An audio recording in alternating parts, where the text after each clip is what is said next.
नमस्कार विद्यार्थी मित्रांनो, आज आपण प्रॅक्टिस सेट 17.2चा पहिला प्रश्न सोडवणार आहोत. The diameters PQ and RS of the circle with centre C are perpendicular to each other. हे दोन डायमीटर परपेंडिक्युलर आहेत each other at point C हा सर्कलचा सेंटर आहे.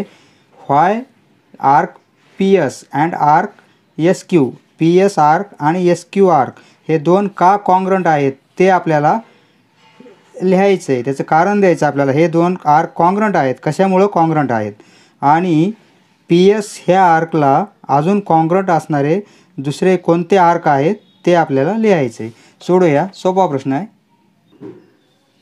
Answer from figure.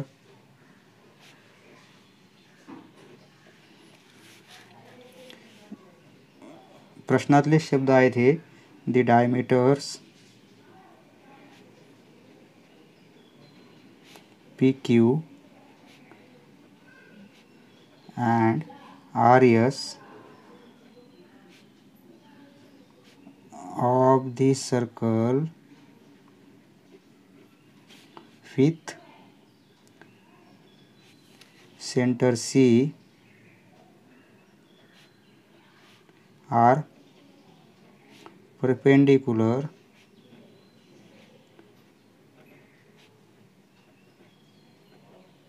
to each other.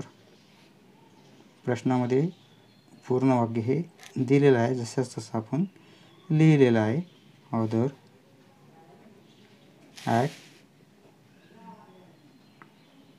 At point C. Okay, perpendicular आहेत म्हणजे हे चारही अँगल 90 डिग्रीचे आहेत. लिहून घेऊ आपण.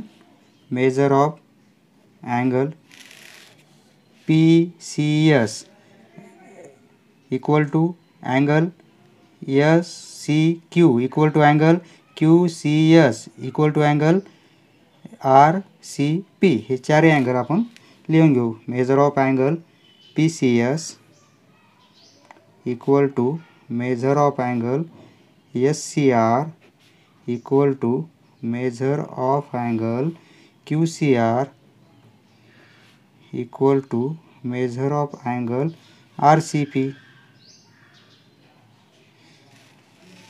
आणि प्रत्येकाचं मेजरमेंट किती आहे? 90 डिग्री, कारण परपेंडिक्युलरमध्ये आहेत ते 90 डिग्री. नाऊ PS हे आर्क PS याचं मेजरमेंट किती येते? जे ह्या अँगलचं मेजरमेंट आहे तेच ह्या PS आर्कचं मेजरमेंट असते. हा तर 90 डिग्री आहे आपला, म्हणून measure of arc PS equal to 90 degree होईल. Now measure of arc PS equal to measure of angle PCS. हा आर्क कोणता अँगल इंडिकेट करतो? हा अँगल. म्हणून हा आर्क आणि हे अँगल इक्वल आहेत, इक्वल टू 90 डिग्री.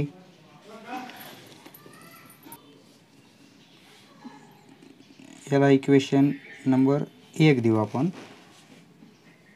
तसेच काय होईल? Measure of arc SQ equal to measure of angle SCR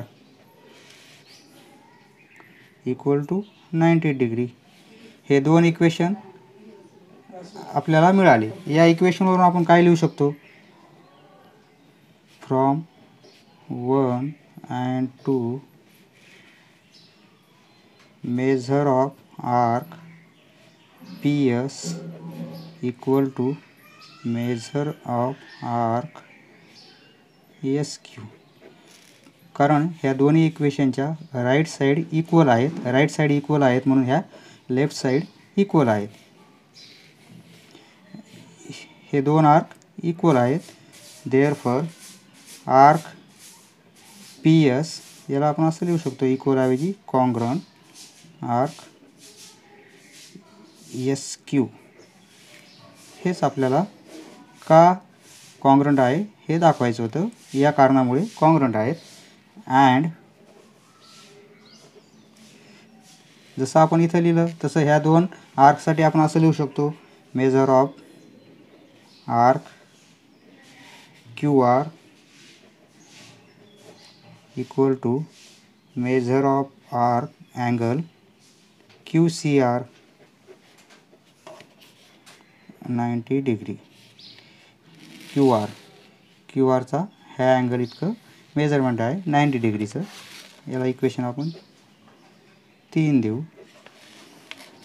तसेच उरलेला आर्क आपला measure of arc RP equal to measure of angle RCP हे किती येईल 90 degree.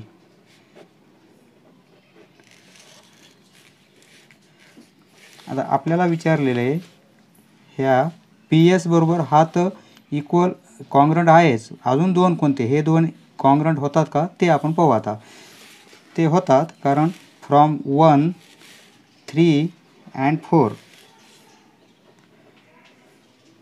From equation 1, 3 and 4 we get arc PS equal to arc QR equal to arc RP. 1 वरून arc PS घेतला आपण, 3 वरून आर्क QR घेतला आणि 4 वरून आर्क RP घेतला. राईट साईड इक्वल आहेत म्हणून सर्व लेफ्ट साईड इक्वल आहेत. सर्व इक्वल आहेत म्हणून आपण असं लिहू शकतो, आर्क PS इक्वल व्हायचे congruent arc QR congruent arc RP. समजलं मित्रांनो? पुढचा व्हिडिओ पाहण्यासाठी चॅनल सबस्क्राईब करा. धन्यवाद.